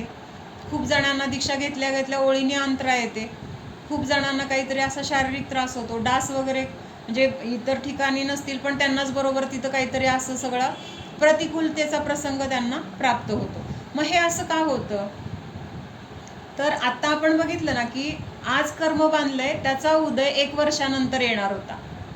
1 वर्षानंतर येणार होता, पण जे काही मी आज कर्म बांधले, जे काही समजा मी आज कुणाला तरी अपशब्द बोलले, भांडण केलं, राग द्वेष केले, आणि मग मला नंतर कर्म तर त्यावेळेस बांधले गेले. काय बांधलं गेलं, साधारण पुढच्या 1 वर्षानंतर किंवा आत्तापासून 1 वर्षानंतर मला त्या व्यक्तीकडून तसा त्रास परतफेड होणार आहे.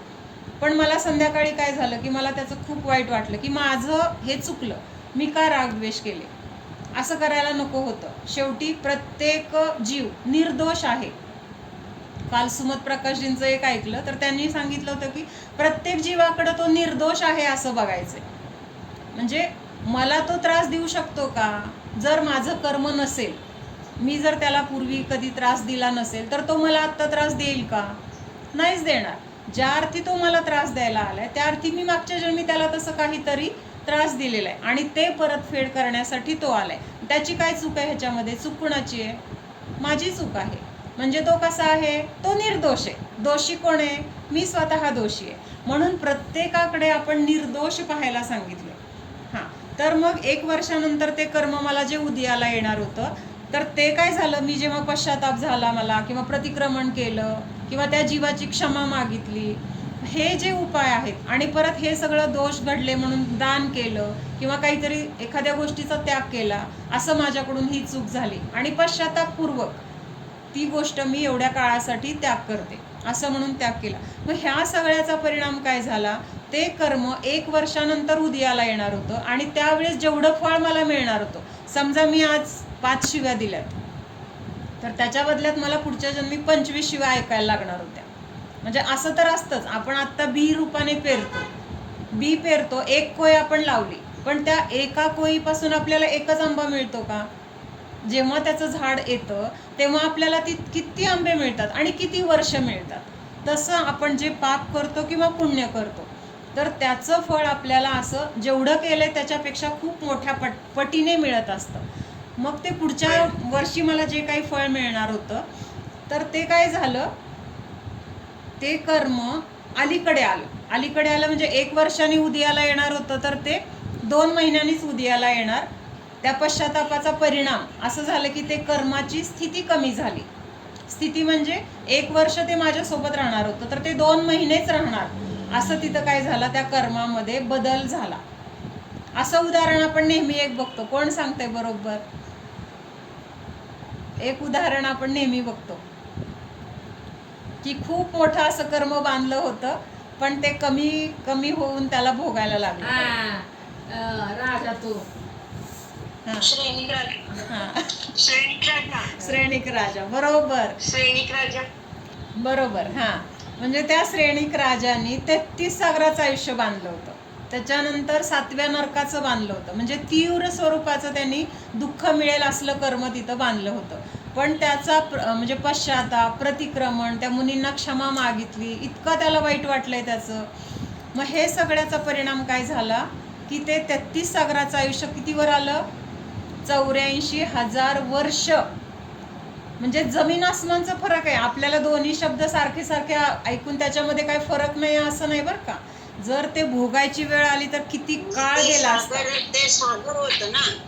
सागरचं 1000 वर आलं ना गं. हो की, पण आपल्याला सागराचं तरी कुठे आपल्याला कल्पना करू शकतो. आपण सहज म्हणतो फक्त 33 सागर होतं आणि 84,000 वर आलं. पण जमीन आसमान एवढं तिथं फरक होता. म्हणजे एवढं मोठं आयुष्य, म्हणजे सागरा एवढं ते कर्म होतं आणि आता थेंबा एवढं राहिलं. म्हणजे इतकं ते सागर मोठं आहे. मग हे कशामुळे झालं तर ते प्रतिक्रमण, पश्चाताप, आणि मग ही काय आहे तर अविपाक निर्जरा आहे. 33 सागराचं आयुष्य जे कमी झालं ना, तर ते कमी झालेलं आयुष्य न भोगता संपलं की नाही, भोगावं लागलं का त्याला भोगावं लागणार आहे 84,000 वर्ष. पण त्याची तीव्रता पण कमी झाली आणि म्हणजे त्याचा काळ पण कमी झाला. तर ही आहे अविपाक निर्जरा. आणि ही कशाने झाली तर आपला पश्चाताप, प्रतिक्रमण, आणि ते मनापासून पाहिजे बरं का. म्हणजे आतून भाव झाले पाहिजेत. असं करायचं म्हणून केलं किंवा आपल्या शास्त्रात सांगितलंय, कुणी तर सांगितलंय असं नाही, तर खरंच माझं चुकलं हा जर पश्चाताप तिथं असेल तर आपोआप त्या कर्माची स्थिती काय होते, कमी होते. त्याचा काळ कमी होतो, त्याची तीव्रता कमी होते. आणि ही निर्जरा काय आहे तर आपल्यासाठी उपयोगी आहे. का उपयोगी आहे तर इथं नवीन बांधलं जात नाही आहे, उलट पहिलं जे आहे तर ते पण कमी होते किंवा ते पण संपून जाते. म्हणून हे आपल्यासाठी महत्त्वाचं आहे. अजून एक ह्याच्यामध्ये सांगायचं होतं की असं दिसून येतं की जे धर्मात्मा आहेत किंवा नेहमी धर्माचं पालन करतायत आणि त्यांच्यावर सतत अडचणी आलेल्या दिसतात आपल्याला. असं होतंय म्हणजे, आणि खूप वाईट वागणारे पण आहेत आणि त्यांना किती जरी वाईट वागतायत, अन्याय करतायत, भ्रष्टाचार करतायत किंवा दुसऱ्यांना खूप त्रास देत आहेत, तरीसुद्धा त्यांना कुठलीही अडचण येत नाही. तर उलट मंत्र्यासारखी लोक पण त्यांना काय करतात, पोलीस असो, मंत्री असो, उलट त्यांचीच हांजी करतात. काय करतात ते वाईट वागून सुद्धा त्यांना मदत करतात किंवा त्यांना पाठीशी घालतात. आणि हे जे धार्मिक वृत्तीचे लोक आहेत तर त्यांना छोट्या छोट्या गोष्टीसाठी सुद्धा तिथं त्यांना झगडावं लागतं किंवा त्यांना कोणी मदत करत नाही, असं दिसून येतं. मग असं का होतं तर हे सांगायचंय. आता जे असं धर्म करणारे आहेत किंवा व्रती आहेत, मुनी आहेत, तर त्यांचं आता ह्या जन्मानंतर ते कुठं जाणार, स्वर्गात जाणार नियमाने. पुढचा त्यांचा जन्म हा स्वर्गातला असणार आहे. मग स्वर्गामधलं आयुष्य किती असणार, मोठं आहे. म्हणजे 1000च्या पटीतच आहे, 10,000च्या पुढं आहे आणि सागरो वर्षापर्यंत तिथलं आयुष्य आहे. मग एवढ्या काळामध्ये त्यांना तिथं फक्त आणि फक्त काय आहे तर सुख आहे. भले इंद्रिय सुखच आहे, पण तिथं काय आहे? सुख आहे. प्रतिकूलता आहे का कुठली? त्यांना कष्ट करायचेत का? जे काही आहे त्यांना सांभाळायचं, त्यांना चिंता आहे का? कोणी पळवून नेईल, चोरी करल, किंवा कसं व्हायचं माझ्या पुढचं? मुलांचं मुलंच नाही आहेत, म्हणजे मुलं नाहीत हे सुद्धा तिथं सुखाला कारण आहे. कळतंय का? आपल्याला इथं व्यवहारामध्ये कुणाला मूल नसलं तर आपण त्याच्याकडं असं अरे रे मूल नाही आहे, मूलबाळ नाही आहे असं बघतो. पण उलट ती मुलं नाही आहे तर ते सुखाला कारण आहे. कारण जर तिथं मुलं असती स्वर्गामध्ये तर त्या मुलांचं करण्यामध्ये, त्यांना सांभाळण्यामध्ये, त्यांना काहीतरी सोय करण्यामध्ये ह्यांचं सुख कमी होत नाही का? ह्यांच्या सुखामध्ये बाधा येत नाही का? तशी तिथं कुठली बाधाच नाही आहे, म्हणून तिथं मुलं नाही आहेत. बायको आहे पण मुलं नाही आहेत. कळतंय का? म्हणजे त्यांना सुख भोगण्यामध्ये कुठलाही अडथळा येऊ नये अशी सगळी सोय तिथं स्वर्गामध्ये आहे. मग तिथं गेल्यानंतर मुनींचं आयुष्य म्हणजे सागरामध्ये असणार. मग तेवढ्या सागरापर्यंत तिथं त्यांना कुठलंही दुःख तिथं भोगायचा प्रश्नच नाही. सगळी काय आहे तर अनुकूलताच अनुकूलता आहे. मग आता त्या काळामध्ये पूर्वजन्मी किंवा त्याच्या कुठल्या मागच्या जन्मामध्ये त्यांनी काही कर्म बांधलेलं असेल आणि ते त्या काळामध्ये उदयाला येणार असेल. कुठल्या काळामध्ये? त्यावेळेस ते स्वर्गामध्ये असतील आणि तेव्हा उदयाला येण्याचा त्या कर्माचा काळ असेल. कळतंय का मला काय म्हणायचं ते? म्हणजे समजा आत्ता मी म्हटलं ना, मी आत्ता कर्म बांधलंय आणि ते कर्म समजा 50 वर्षांनी उदयाला येणार असेल आणि त्यावेळेस मी मनुष्यगतीत नसणार. मग मनुष्यगतीत नाही म्हटल्यावर ते ज्या गतीत आता समजा स्वर्गात गेलो तर त्यावेळेस तिथं उदयाला येणार की नाही? आज बांधलेलं कर्म 50 वर्षांनी म्हणजे स्वर्गात गेल्यावर येणार. मग समजा तर मी आता प्रतिकूलते म्हणजे काहीतरी अशुभ कर्म बांधले, मग स्वर्गामध्ये अशुभ कर्म उदयाला कसं येणार? तिथं तर जेवढं आयुष्य आहे तिथं सगळी अनुकूलताच, तिथं प्रतिकूलता काही नाहीच आहे. मग त्या काळामध्ये जे कर्म उदयाला येणारे असतील तर ते कर्म आत्ताच उदयाला येतात. कसे येतात? हे तप, नियम, संयम ह्या किंवा साधना, तपश्चरण जे काही त्यांचं चाललं आहे, ध्यान वगैरे, तर त्याच्या निमित्तामध्ये त्या कर्माची काय होते तर त्याची स्थिती कमी होते, त्याचं तीव्रता कमी होते आणि ते कर्म तेव्हा उदयाला येऊ शकत नाही. म्हणून आत्ता मनुष्यगतीमध्ये उदयाला येतं. लक्षात येत आहे? लक्षात येते? हां, कारण तिथं अखंड सुखच भोगायचंय ना. मग तेव्हा येणार होतं ते आजच आलं. अजून एकदा सांगा. हां, आता समजा मी उदाहरण काय सांगितलं की आज मी एक कर्म बांधलं. समजा मी आज म्हटलं ना मगाशी कुणाला तरी शिव्या दिल्या, आणि एक उदाहरणार्थ घेतले बरं का, ह्याचं काय फळ मिळणार त्याचं आपल्याला कळत नसतं, पण समजण्यासाठी फक्त उदाहरण. आज माझं एकाशी भांडण झालं, मी त्याला 5 शिव्या दिल्या आणि ह्या कर्माचा उदय 50 वर्षांनंतर येणार आहे आणि त्यावेळेस ती व्यक्ती मला 25 शिव्या देणार आहे आणि त्या 50व्या वर्षात मी कुठं असणार आहे? स्वर्गात असणार आहे. मग त्या स्वर्गामध्ये येऊन ती व्यक्ती मला शिव्या देऊ शकेल का? देऊ शकेल का? तिथं येऊ शकणार नाही ना. त्या व्यक्तीचा कुठं जन्म असेल, कुठं असेल आपल्याला माहीत नाही. समजा ती व्यक्ती स्वर्गात जरी असली तरी तिथं इतके मंद कशाय असतात की समोर शत्रू जरी असला तरी त्याला, म्हणजे मागच्या जन्मीचा बरं का, तिथं भांडायचे भाव होत नाहीत, त्याला वाईट म्हणायचे भाव होत नाहीत. इतके तिथं मंद कशा आहेत. त्यामुळं तिथं तो जीव जरी तिथं असला तरी तिथे मला तो शिव्या देऊ शकणार आहे का 50 वर्षानंतर? नाही देऊ शकणार. हां, मग तेव्हा 50 वर्षानंतर उदयाला येणारे कर्म आत्ता मनुष्यभावात असतानाच उदयाला येतात आणि ती प्रतिकूलता आत्ता इथं देऊन ते निर्जरा करून निघून जातात. समजलं हे? म्हणजे समजा आता तेव्हा मला 25 शिव्या देणार होता तो जीव, पण आता प्रतिक्रमण प्रायश्चित्त केलं, त्याची क्षमा मागितली, त्याचा उदय काय झाला थोड्याच दिवसांनी आला असेल किंवा काय, म्हणजे 1 वर्षभर आपण मगाशी बघितलं तसं 1 वर्षानंतर तो शिव्या देणार होता. पण असं बोलल्यानंतर म्हणजे माझं प्रतिक्रमण झालं वगैरे, मग त्या जीवाला असं भाव झाले की जाऊ दे, काय शिव्या दे ह्याला, आपल्याला जरी ह्यानी वाईट म्हणलं, भांडलं, शिव्या दिल्या, त्यांनी केलं म्हणून आपण कशाला करायला पाहिजे, असे विचार त्याच्या मनात आले. किंवा जरी समोरासमोर आला, काय क्षमा मागितली, असं करते तोय, जाऊ दे परत असं कधी करू नको, असं त्यांनी मला जोरात सांगितलं, पण शिव्या वगैरे दिल्या नाहीत. म्हणजे हे काय झालं तर तीव्रता कमी झाली. म्हणजे जे काही 25 शिव्यांची मला ऐकण्याची जी काही वेळ होती, तर ती वेळ फक्त थोडंफार 2-4 वाक्य त्याच्याकडून रागात ऐकून घ्यावी लागली, त्याच्यावर माझं ते कर्म संपून गेलं. तर हेच काय आहे, तर म्हणजे कर्माची स्थिती संपण्यापूर्वीच कर्म उदयाला येणं आणि फळ देऊन निघून जाणं, ही आहे अविपाक निर्जरा. तर स्वर्गामधलं हे असं झालं. लक्षात आलं का हे स्वर्गातलं उदाहरण ऋणाली? हो आला. हां, आता अजून एक उदाहरण बघू, म्हणजे हे उदाहरण पक्क होईल. आता नरकातलं उदाहरण घेऊया. आता मगाशी आपण म्हटलं ना की काही असे असतात ना, लोक खूप अन्याय करतात. 25 वर्ष जॉब आहे आणि तो जॉब कसा केला, तर फक्त लाच म्हणजे पैसे दिल्याशिवाय तुमचं कामच करणार नाही. अधिकार आहे करायचा, पण पैसे न घेता करणारच नाही, कारण तेवढा अधिकार मला आहे तर मला तेवढे लाच मिळालीच पाहिजे. असं करून त्यांनी 25 वर्ष त्यांनी काय केलं, लाच घेतली, पण तो एकदाही पकडला गेला नाही. किती 25 वर्षाच्या काळामध्ये एकदाही पकडला गेला नाही. किंवा कुणीतरी तक्रार केली तर तो पोलीस कसा होता, त्याच्याच ह्याचा होता, कारण त्याला पोलिसाला पण तो त्याच्यातला काहीतरी हप्ता समजा देत असेल, म्हणजे पोलीस पण त्याला काय झाला, सामील झाला. म्हणजे पोलीस त्याला शिक्षा करणार का तक्रार केली तरी नाही, पोलिसांनी त्याला पाठीशी घातलं. पुढं काय झाला, तो मंत्री झाला. म्हणजे 25 वर्ष एवढं वाईट वागून सुद्धा त्याला पुढं काय त्याच्यापेक्षा वरचं पद मिळालं. म्हणजे आत्ताच्या जीवनातलं बरं का, आत्ताच्या जीवनात ज्याला लोक मोठं मानतात असं ते पद. तिथं गेल्यानंतर तर मग पेट्यानी पैसा, लाखोन करोडोन, असं किती पण अन्याय कोणी, म्हणजे मग तसले वाईट धंदे करायचे, कसले जे चुकीच्या मार्गाने व्यवसाय चाललेले असतात त्या गोष्टी सगळ्या करायच्या, किंवा ते मुलींना वगैरे त्रास द्यायचा, कुठं बाहेरच्या देशांमध्ये पाठवायचं, जे जे काही वाईट असेल ते सगळ्या गोष्टी त्यांनी केल्या. मग आता एवढं करतोय तरी पण त्याला काहीही प्रतिकूलता नाही आहेत. उलट सगळं कसं होतंय, त्याच्या अनुकूल, त्याला जसं पाहिजे तसं. कामगार त्याच्या मनासारखे, घरातले त्याच्या मनासारखे, पैसा पाहिजे तेवढा, चुकीचं केलं तरी तिथं नुकसान काही नाही.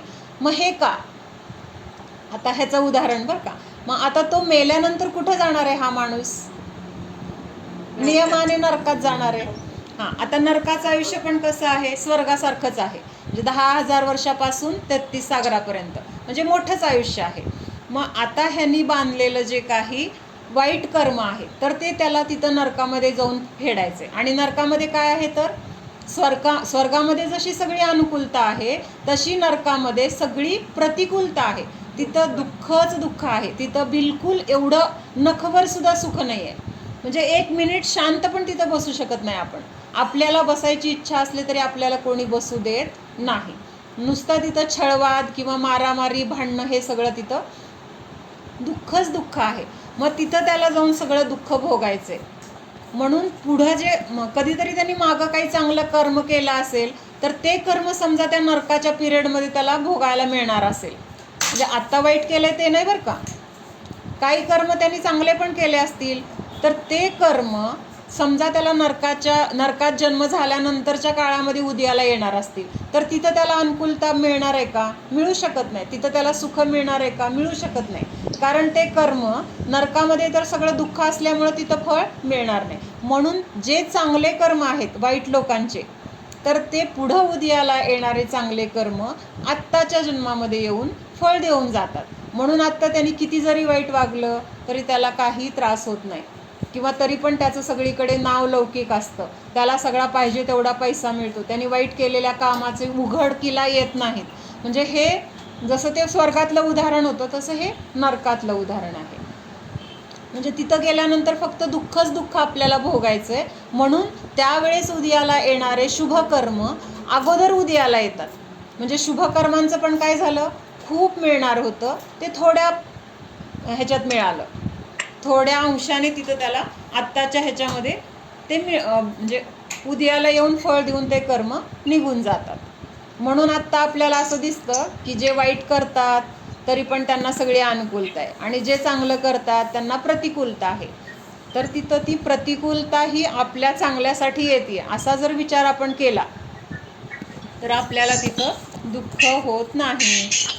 नरकाचं समजलं करून आली. आता त्याला उत्कर्ष आणि संक्रमण आहे ना ग, हा आता हे बाकी सगळ्यांना हे संक्रमण, उदीर्ण, अपकर्षण, उत्कर्षण समजणार नाही म्हणून मी शब्द ते वापरले नाहीत. आणि आपली वेळ पण संपली. संक्रमण आणि उत्कर्षण आणि संक्रमण हे दोन अर्थ सांगितलेलं, पण सविपाक आणि अविपाक चांगलं समजलं.